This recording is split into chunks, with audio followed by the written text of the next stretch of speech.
think this is legend. But what if I told you that a single rider, alone on the horizon, could herald the collapse of an empire?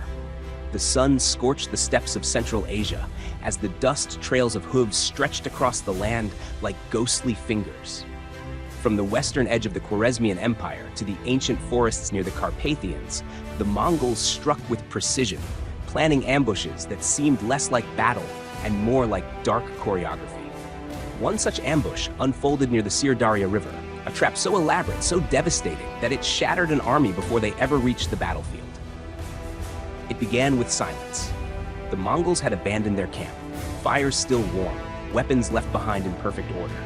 Scouts of the Khwarezmian forces crept in, suspicious yet hungry for a sign of weakness. They reported back, they fled. The commander, a man who had never fought a Mongol before, laughed at the thought of a retreating nomad. He ordered a full advance. But what he did not know, what no outsider yet understood, was that the Mongol withdrawal was never a retreat. It was a lure. The Khwarezmian forces surged forward, marching deep into the unknown. Every night, Mongol riders circled their flanks, whispering chaos into the dark. Arrows loosed from nowhere, tents set ablaze, messengers who vanished into the wind. By the fifth day, the army was already fractured. Discipline gave way to fear. Then came the final blow. A narrow canyon, unmarked on any map, rose before them. The commander, sensing a shortcut, pushed his troops in. At that moment, like ghosts emerging from the stone itself, the Mongols surrounded the cliffs above. Arrows rained down like thunder, horses screamed.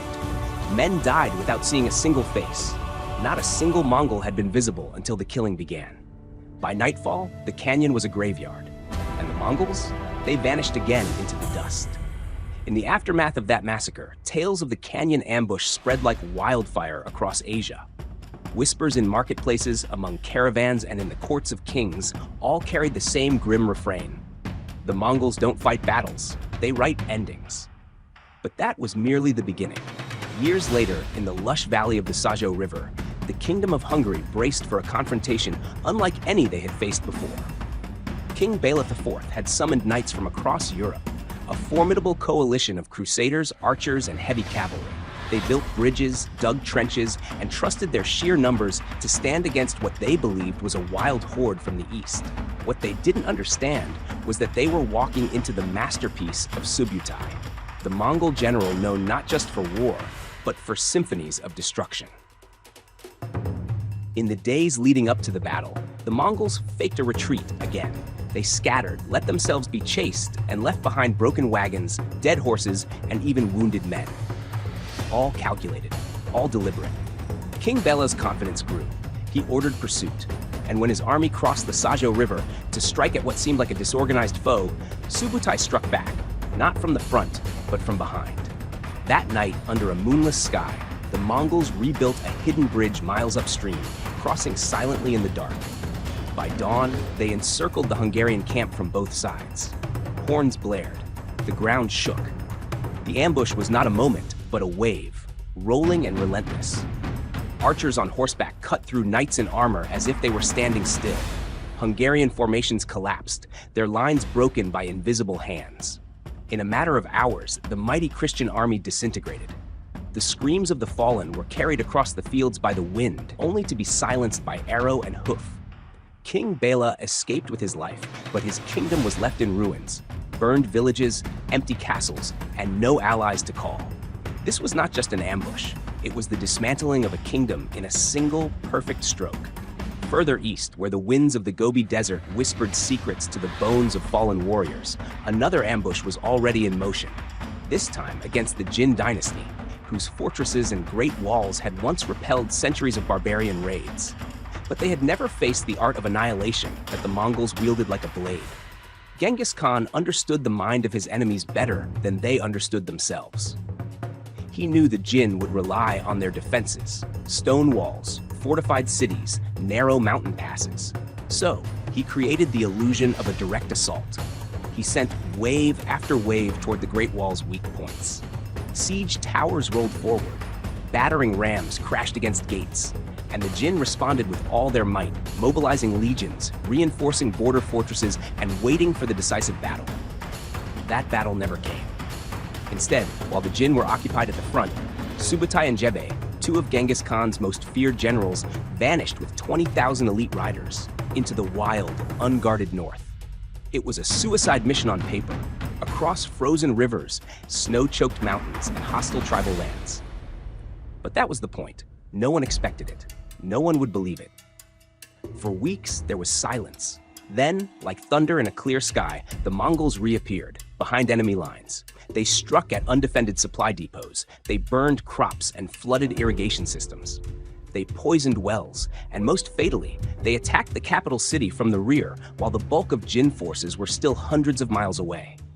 By the time the Jin commanders realized what had happened, it was too late. Cities that had never seen war were already on fire. Refugees clogged the roads, communication collapsed. Even seasoned generals were paralyzed, not just by the speed of the ambush, but by its impossible direction. This wasn't mere strategy.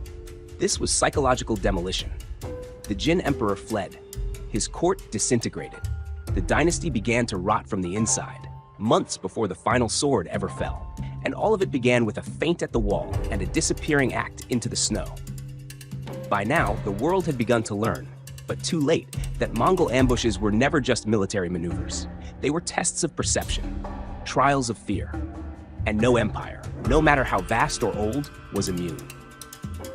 In the years that followed the fall of the Jin, another great power stood in the Mongols' path, the Abbasid Caliphate, with its jewel, Baghdad, gleaming like a dream of civilization itself. Home to scholars, astronomers, libraries of ancient texts, and towers that pierced the heavens, Baghdad was the heart of the Islamic world. And then, it stopped beating. While Hulagu Khan, grandson of Genghis, approached from the east with a full army, the caliph believed his walls, his rivers, his history would protect him.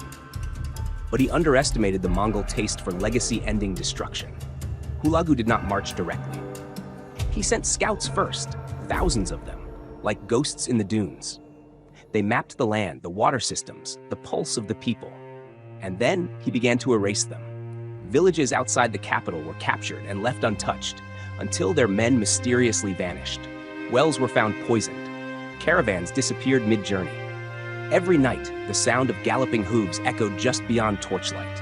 And still, Baghdad's leaders dismissed it as the paranoia of war, until the Tigris River itself was turned against them. Hulagu's engineers, trained in siegecraft and hydrology, diverted the flow of the Tigris. The river flooded the city's eastern defenses. Moats became useless, foundations weakened, and when the Mongol forces finally moved, the walls that had stood for centuries crumbled within days. But what broke the spirit of Baghdad was not the assault, it was the silence that preceded it, the belief that no army had come. The calm before annihilation. The caliph surrendered, and then he was executed, rolled into a carpet and trampled by Mongol horses. A final insult to an empire that once claimed to guide the world. Baghdad was not just sacked, it was erased. Its libraries burned, its people slaughtered, its future amputated. The ambush had ended before the battle began. While cities fell and kings wept, the real terror of the Mongol ambushes lay not in the arrows or fire, but in the minds they shattered before the first drop of blood was ever spilled. In battlefield after battlefield, the Mongols mastered not only the terrain beneath their hooves, but the minds of those who dared oppose them. In one forgotten episode near the Caucasus Mountains, a coalition of Russian princes and Cuman mercenaries, hardened by decades of intertribal warfare, marched with confidence. They numbered in the tens of thousands. They believed the Mongols to be nothing more than distant nomads, eager for battle perhaps, but unprepared for the cold brutality of a European alliance. The Mongols didn't challenge that belief. In fact, they fueled it. They allowed themselves to be chased. For 9 exhausting days, the Russians pursued them deeper into unfamiliar terrain, unaware they were being drawn like prey into a killing field. Campfires were left burning. Scouts accidentally allowed themselves to be seen, then vanished. On the 10th day, the exhausted Russian force finally caught up, only to find no enemy in sight, only silence. And then the drums began. From the hills, from the forests, from the empty plains around them, the Mongols revealed themselves, not from one direction, but from all directions. They had encircled the Russians while pretending to flee. The alliance's flanks were already gone before they realized they were fighting. Horses collapsed from exhaustion, orders turned to shouting, units broke formation. The final insult? The Mongols waited. They did not crush their enemy immediately. They let panic bloom. They let disorder take root. Only when the Russian princes began to retreat, their morale in ruins, did the arrows rain down. The Mongols pursued only those who ran, not to destroy, but to teach, to imprint terror. It was not just an ambush of bodies. It was an ambush of belief. And those who survived carried the memory home, spreading fear further than any army could ride. The survivors of such ambushes did more than whisper. They screamed the Mongols into legend. Across Europe and Asia, monarchs began to see shadows in their maps. Borders no longer felt like barriers. They felt like invitations. Every forest path could hide a rider. Every empty plain could swallow an army. And the lesson became terrifyingly clear. The Mongols did not wait for war to come to them. They designed it. At the heart of this mastery was timing. Their ambushes were not acts of desperation, but acts of precision. While most generals saw battle as a test of strength, the Mongols treated it like a performance. Subutai, the ghost hand behind many of their most devastating tactics, once said, "Victory is not won with force, it is granted by mistake."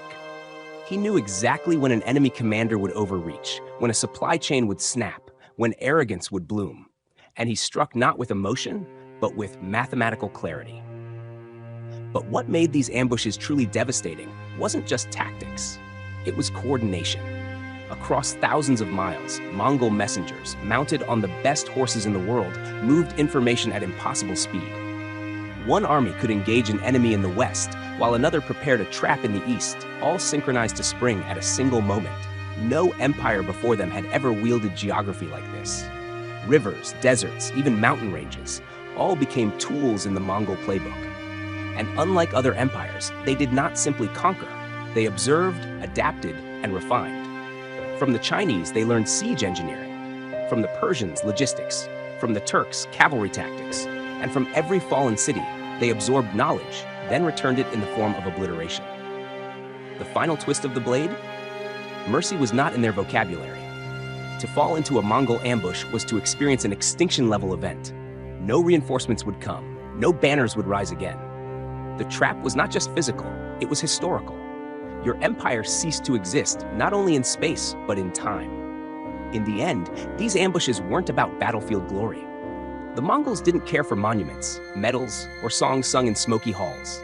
Their legacy was silence. Cities where no children cried, roads where no carts rolled, lands where no voices rose again.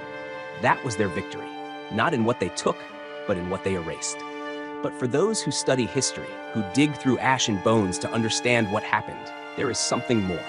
A terrible brilliance, a relentless logic. The Mongols weaponized not just the bow or the horse, but time, fear, and expectation. Their traps didn't spring from nowhere. They were sculpted from days of retreat, weeks of false confidence, months of planning.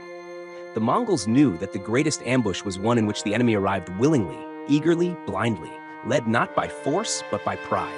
And that is where their art transcended mere war. These were not random assaults, they were psychological plays. Empires did not just fall, they were invited to fall. Today, we remember those empires, the Jin, the Khwarezmian, the Abbasid, and countless others, as victims of Mongol cruelty. And yes, the cruelty was real. But beneath it lay genius. The genius of knowing that the human mind is the most vulnerable battlefield, that the illusion of safety, the belief that it won't happen to me, is the first and fatal mistake of kings. Even now, centuries later, there is something chilling in those stories, because you don't need to ride a horse to walk into a trap. You don't need arrows to be ambushed. All it takes is confidence at the wrong moment. And that is perhaps the final lesson of the Mongols, that real defeat doesn't begin when the first soldier falls. It begins long before, when you think you are untouchable.